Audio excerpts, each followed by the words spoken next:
अरे काशी नगरिया से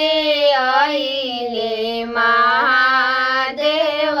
गौरा हनली बजार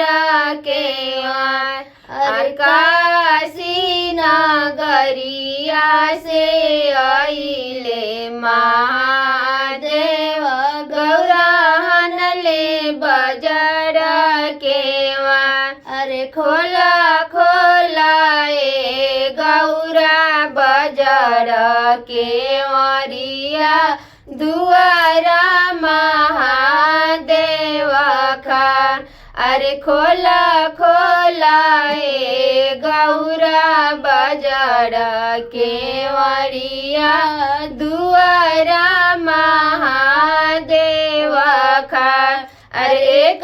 हाथे गौरा हो खोलाली के वाड़िया दोसरे हाथे पोछस नैनालो अरे हाथे गौरा हो खोलाली के वाड़िया दोसर